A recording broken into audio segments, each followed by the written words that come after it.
नमस्कार, आरपी किचनमध्ये आपलं स्वागत आहे. तर मी आज ह्या खजूरची रेसिपी बनवणार आहे. तर एकदम छान महिनाभर टिकणारी अशी रेसिपी आहे.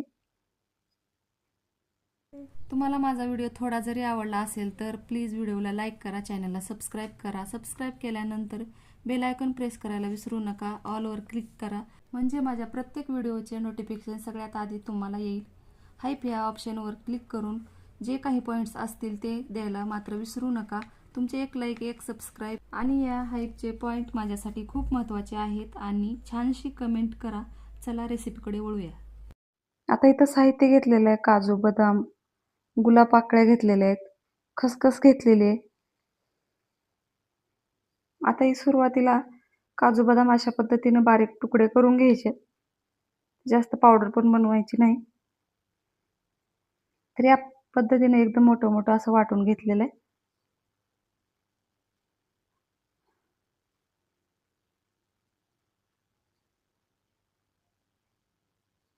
आता पिस्ता पण मी चिप्सच्या खिसणीवर मी खिसून घेतलेला आहे.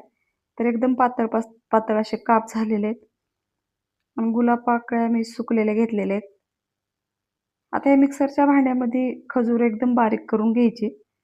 जेवढी बारीक होईल तेवढी वाटून घ्यायची. आता इथे 2 चमचे तूप टाकायचे.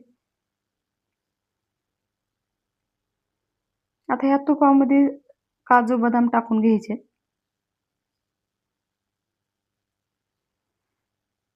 आता ह्याच्यातच गुलाब पाकळ्या टाकून घ्यायच्यात.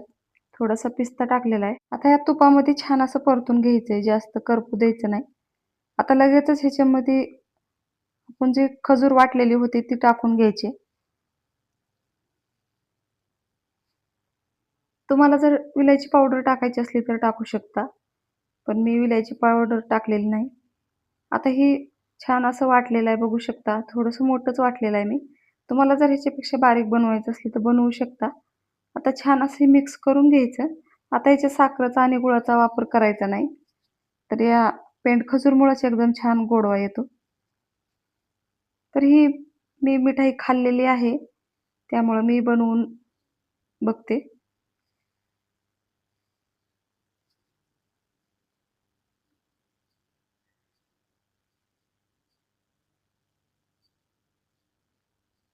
आता गरम आहे तोपर्यंतच ह्याचा रोल बनवून घ्यायचा आहे.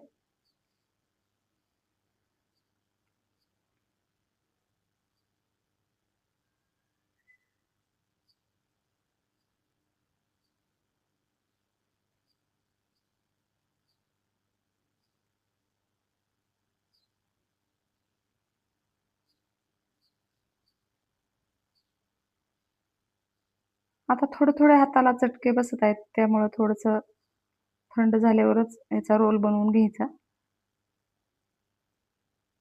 तर याचे लाडू पण बनवू शकता तुम्ही किंवा चक्क्या पण बनवू शकता. तर मी या पद्धतीनं रोल बनवून घेणार आहे. आता ह्याला वरून थोडी खसखस आणि पिस्ता लावून घ्यायचा आहे.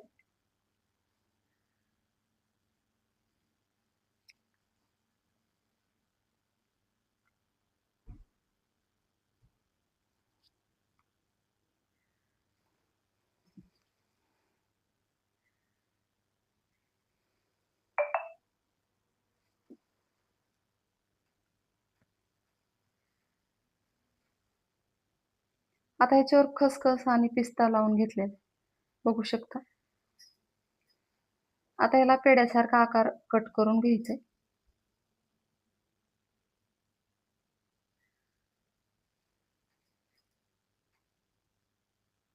किंवा तुम्ही थोड्या वेळ फ्रीजमध्ये ठेवून नंतर कट केलं तरी चालतंय.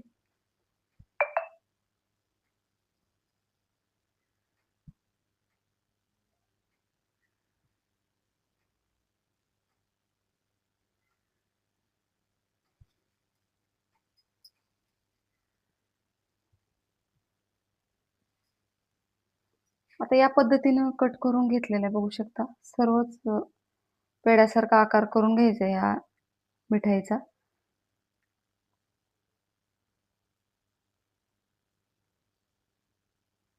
आता इथं तयार झालेले आहे. बघू शकता एकदम छान टेस्टी अशी मिठाई. माझ्या चॅनलला सबस्क्राईब करा, लाईक करा, शेअर करा. व्हिडिओ बघितल्याबद्दल धन्यवाद.